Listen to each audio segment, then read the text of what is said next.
So here's the question क्या कह रहा है? Find the current in 3 ohm resistor by the process of KVL. KVL means Kirchhoff voltage law.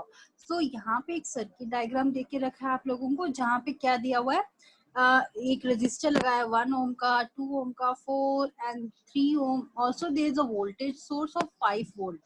अब इसको solve कैसे करेंगे वो हम लोग देखेंगे, केवीएल से सॉल्व कैसे किया जाता है. तो आप लोग देखो, मैंने यहाँ पे क्या किया, लेट किया कि कोई करंट I1 इस लूप में जा रही है और कोई करंट I2 इस लूप में जा रही है. ठीक है, मैंने इस तरीके से लेट करा है चीजों को.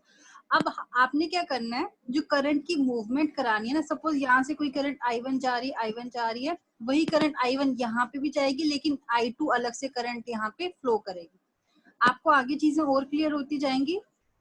अब मैंने क्या किया, मैंने डायरेक्शन ऑफ I1 इसकी यहाँ पे रखी. मैं चाहती तो यहाँ से भी करंट को फ्लो करा सकती थी इस वाले लूप में. अब देखो, एक और चीज मैं क्लियर कर देती हूँ. एक लूप और मैश एक कंसेप्ट आता है, वो बताती हूँ. एक प्रॉपर सर्किट जो बन रहा है ना, suppose A B E D, ये पॉइंट्स देखो. इसमें एक जो प्रॉपर सर्किट बन रहा है ना, उसको sometimes we called as loop और मैश. अब यहाँ पे एक और मैश ढूंढो, B C F E, एक और मैश बन रहा है. Also A C F D is also mesh. लेकिन हम एक छोटे छोटे सर्किट्स को जब ढूंढते हैं ना, जो एक प्रॉपर सर्किट्स बनाते हैं, उनको we called as mesh, sometimes loop. So मैं यहाँ पे लूप बोलूंगी या आप मैश बोलो, एक ही बात है, because mesh analysis and KVL is same. तो अब मैं बताती हूँ, करंट की डायरेक्शन को हम क्लॉकवाइज भी ले सकते हैं, एंटी क्लॉकवाइज भी ले सकते हैं. मीन्स नीचे से भी हम यहाँ पे करंट को इस तरीके से ला सकते थे. सो अब हमने क्या करना है, हम लोग बेसिकली क्लॉकवाइज डायरेक्शन को चूज करते हैं क्योंकि it is easy to solve. अच्छा, अब देखा आपने ये सब चीजें A B C D इस तरीके से देखा क्या हो रहा है. अब हमने क्या करना है, हम सबसे पहले लूप, ये वाली लूप करते हैं. I mean ये वाला मैश लेते हैं या ये वाला सर्किट लेते हैं. कौन सा circuit? A B E D, ये हमने लिया. अब हम क्या देख रहे हैं, इसमें करंट फ्लो कर रहा है I1. ठीक है, कितने रेजिस्टेंसेस लगे हैं? 1 ओम, 3 ओम. बाद में आती हूँ कॉम्प्लिकेटेड पार्ट पे. पहले हम क्या करते हैं, इसमें लगाएंगे केवीएल. केवीएल क्या होता है? सम ऑफ दी वोल्टेजेस. सबसे पहले यहाँ पे 5 वोल्ट लगा है. इस 5 वोल्ट को कैसे मैंने बोलता, 5 का 5 ही प्लस करेंगे, या फिर 5 वोल्टेज मेन वोल्टेज सोर्स है which is equals to, basically मैंने बताया था सारे वोल्टेजेस इज इक्वल्स टू 0. लेकिन हम लोग लिखेंगे कैसे वो देख लेते हैं. ये रखा मैंने 5 को इस साइड. आप चाहो तो सारी चीजों को एक साथ ही प्लस करके इक्वल्स टू 0 लगा सकते हो. मैंने जो मेन वोल्टेज सोर्स था उसको 5 करके ऐसे लिख दिया. This when you will do the practice आपको समझ आता जाएगा कैसे करना है. बस अभी आप ये देखो कैसे लिखे. मैंने 5 को इस तरीके से लिख के इक्वल्स टू लिखा. 1 इंटू I1, ये कैसे आया? 1 इंटू I1 कैसे आया? ओम्स लॉ क्या कहता है? V equals to I R. हमने वोल्टेजेस को प्लस करना है. इस रेजिस्टेंस के अकॉर्डिंग जब करंट यहाँ पे आ रहा है, 1 ओम का रेजिस्टेंस इंटू I1, तो क्या बन जाएगा हमारा? ये जो V जो हमने वोल्टेज है इसके क्रॉस, रेजिस्टेंस के क्रॉस बन जाएगा 1 इंटू I1. तो आगे चलो, हमने इसी लूप के अंदर रहना है. हम यहाँ पे आए इधर. अब हम देख रहे हैं कि यहाँ पे जो करंट I2 भी फ्लो कर रहा है, यहाँ पे I1 भी फ्लो कर रहा है.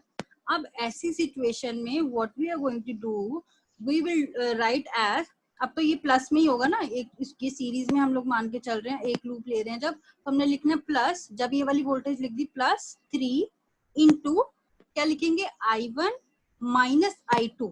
जब इस तरीके से चल रहा है ना, इस लूप में हम देख रहे हैं एक ऐसा रजिस्टर आ रहा है जिसकी एक और करंट हमारे पास फ्लो कर रही है. इसमें हम लोग लिखेंगे I1 3 इंटू, मतलब 3 ओम का रजिस्टर इंटू करंट होता है इंटू I1 माइनस I2. आगे भी और केसेस हैं, व्हेन आई विल शिफ्ट मैं आपको बताते जाऊंगी. सो इस तरीके से लिखा हमने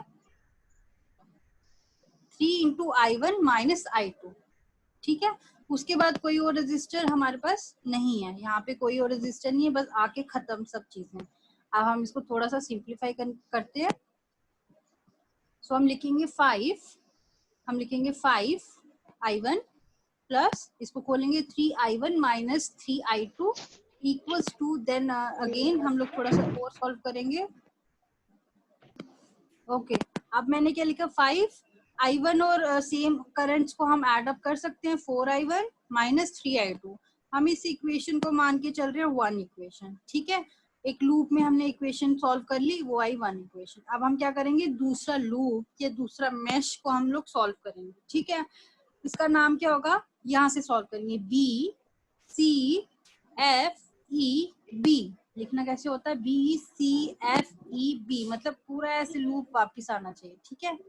अब आप एक चीज देखो, केवीएल हमने यहाँ पे लगाना है ना, तो हमारे पास कोई अलग से यहाँ पे तो था वोल्टेज सोर्स। कई बार क्या होता है सर्किट्स में, यहाँ पे भी वोल्टेज सोर्स दिया होता है, दो दो वोल्टेज सोर्सेज दिए होते हैं, तीन तीन दिए होते हैं। बट इस वाले सर्किट में we have given only one voltage source. इस वाले सर्किट को जब हम सॉल्व कर रहे हैं, ना तो हमें कोई पता चल रहा है करंट सोर्स है, ना पता चल रहा है वोल्टेज सोर्स है। जो I2 हमने लगाया है वो इसकी वजह से लगाया कि यहाँ पे करंट आ रही है। लेकिन जब सेपरेटली सॉल्व कर रहे हैं, कोई अलग से चीजें नहीं है। जब आपको इस तरीके से कोई सर्किट दिखे जहाँ पे कोई सेपरेट करंट सोर्स या आपके पास वोल्टेज सोर्स ना हो, तो हम क्या लिखेंगे उसकी जगह, जीरो। कैसे लिखेंगे अभी मैं बताती हूँ। we will write as 0 is equals to, जैसे हमने वहां पे 5 लिखा ना, यहाँ पे हमने 0 लिख दिया। 0 is equals to, अब यहाँ से चलते जाओ, हमने कैसे चलना है, क्लॉकवाइज। यहाँ से चले, कौन सा रेजिस्टेंस आया हमारे पास, 2 ओम का। करंट कौन सी फ्लो कर रही है, I2। हमने क्या लिखा यहाँ पे, I2 करंट इस तरीके से फ्लो कर रही है, ये इस तरीके से वापस आएगी, ठीक है।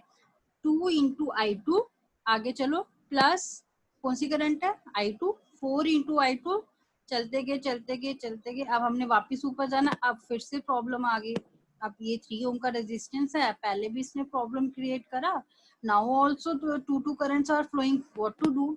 अब आपने इस वाले मैश के अकॉर्डिंग 3 ओम रेजिस्टेंस को एड अप करना है बाकी सब चीजों के साथ। कैसे करेंगे, पहले केस में हमने क्या किया था, 3 इंटू I1 माइनस I2, हमने इसको प्रायोरिटी दी थी। अब हम इस वाली करंट को प्रायोरिटी देंगे, हम लिखेंगे 3 इंटू I2 माइनस I1। इसके हिसाब से चलना है, इस वाले करंट के हिसाब से।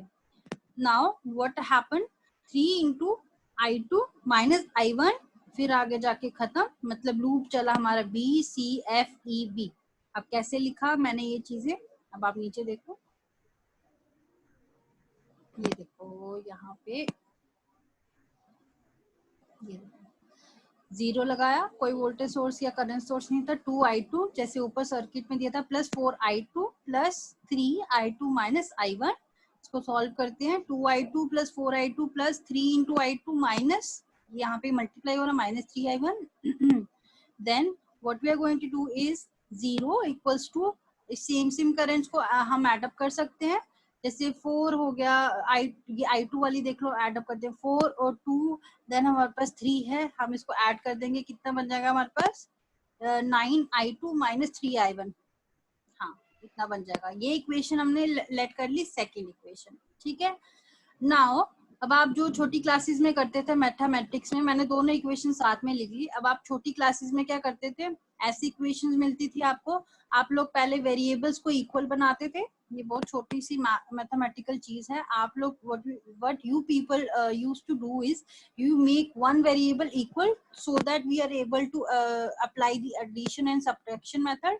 So मैंने यहाँ पे क्या किया है, for your simplification, मैंने ऊपर वाली ये वाले वेरिएबल्स को इक्वल बना दिया, इसको मैंने मल्टीप्लाई किया पूरी इक्वेशन को 3 के साथ, इसको पूरी इक्वेशन को 4 के साथ। सो जब ये इक्वेशन इस तरीके से बनेगी, डायरेक्टली हमने क्या किया, चीजों को ऐड करा, ये प्लस माइनस के कैंसिल हो गया, सेम, और ये जो प्लस ही हो रहा है क्योंकि नीचे प्लस का ही साइन है। So 15 आ गया, देन इसको सॉल्व करने पे 27I2 आ गया। When you will reduce 36 में से 9 and there is a big number is having plus sign, so we write as 27I2, और I2 को सॉल्व करेंगे हमारे पास आ जाएगा 5/9 ampere. This is the value of I2। अब हमें क्या निकालना, I1 करंट निकाल लेते हैं। अब I2 की वैल्यू को हम इक्वेशन 2 जो हमने ऊपर लिखी हुई है, ये वाली इक्वेशन पे जब हम I2 की वैल्यू किसी में भी डाल के देख लो, it is depend only on you कि आप कैसे निकालते हो फिर नेक्स्ट वैल्यू। हम डाल के देखते हैं, हमारे पास क्या आ जाएगा, 3I1 प्लस 9I2। ये थी इक्वेशन, हमने वैल्यू डाल दी I2 की, हमारे पास I1 की वैल्यू आ जाती है, ये आ जाएगी हमारे पास 5/3, जिसका हम डेसिमल लिख सकते हैं 1.667 एम्पियर। सो I2 भी निकाल लिया, I1 भी निकाल लिया हमने।